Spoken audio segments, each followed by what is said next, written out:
This week, State of Affairs takes you to the SilverSands property in the community of Grand Anse, where construction is ongoing. In this State of Affairs feature, we give you the state of the SilverSands project. This is what the SilverSands project looked like a year ago. Nothing but dust, the open air, and a vision of building a world-class property that can compete with some of the biggest names across the globe. The SilverSands Hotel project is a multi-million-dollar investment from Egyptian business mogul Najib Swariri, a beneficiary of the Citizenship by Investment program. Today, structures are emerging from the dust after a long delay in getting the subsoil condition perfect for a foundation. And you can see the various structures that are now coming up and out of the ground, and some near complete in terms of their main structure. So what you will see in your view to the end over there is our accommodation blocks where our hotel rooms are. The actual structure is 100% complete, but finishes, M&E, electrical, all these issues are now going on. Finishes will start in a few months, so that's the sort of progress we have. 5 seafront villas are near completion. The hillside villas are under construction, as well as the prime feature of the property, its 100-meter pool.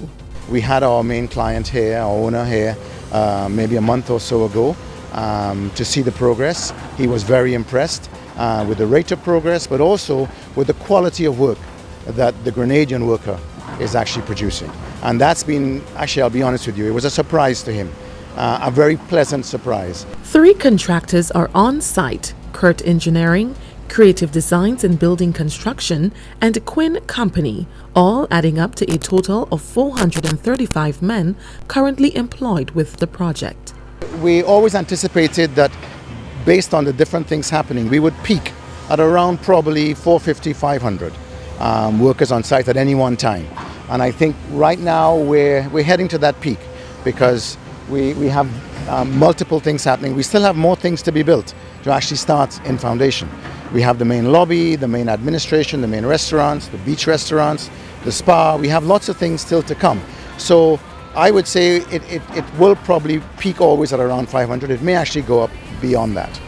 Projects like these not only provide much-needed jobs for locals, but builds their capacity, further raising the bar in quality construction methods, skills that they have learned from the construction phase of the Sandals La Source project. And this is an inspected, is a supervised job. You got to keep to the standard. So when you get some new guys, you got to really bring them up to the standard is expecting, and not just get it done. The person wants to get in, the money is running low. This is not that. You could build a wall here, it's not to the standard, and you got to knock it down. Nobody asks you. So that's the difference between it. So it's impressive. I mean, you drive past there and you see the buildings coming out of the ground. You see the swimming pool, which is just amazing. People are working.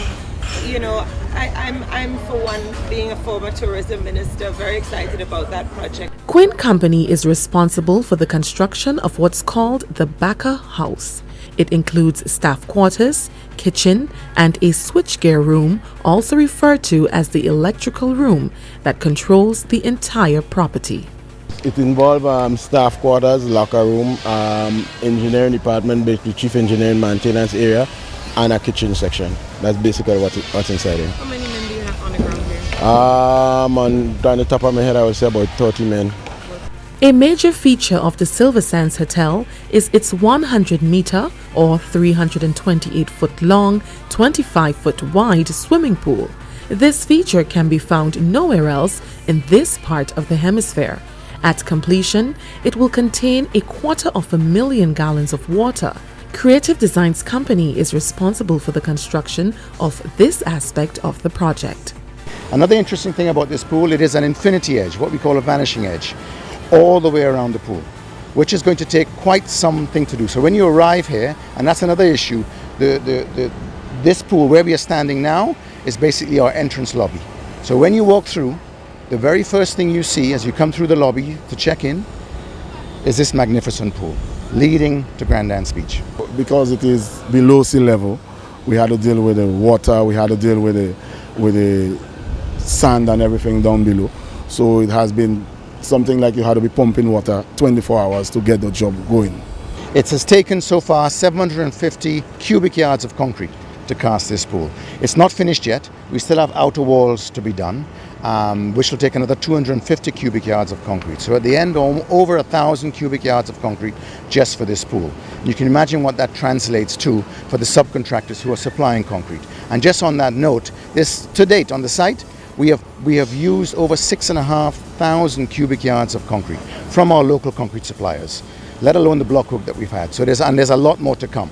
So it is filtering down through to all these different subcontractors. As the project shifts gear towards a 2017 opening, there are a couple more construction works that will be undertaken. What you will see is more structures going up. Like I said, the lobby, the admin, the back of house area, which is under construction right now, the main restaurant, we have a beach restaurant, and we have a spa. These things, and we have the other villas. So these things, structures will be coming up. But it's a rolling program. So within the next 3 months, all the M&E on our hotel rooms are undergoing. ACs are actually going in right now. And you'll get the finishing.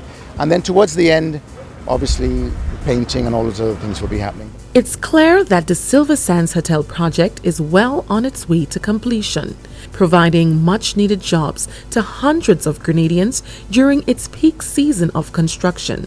State of Affairs has been following the progress of the project since it broke ground in 2015 and will continue to do so until the ribbon cutting in 2017.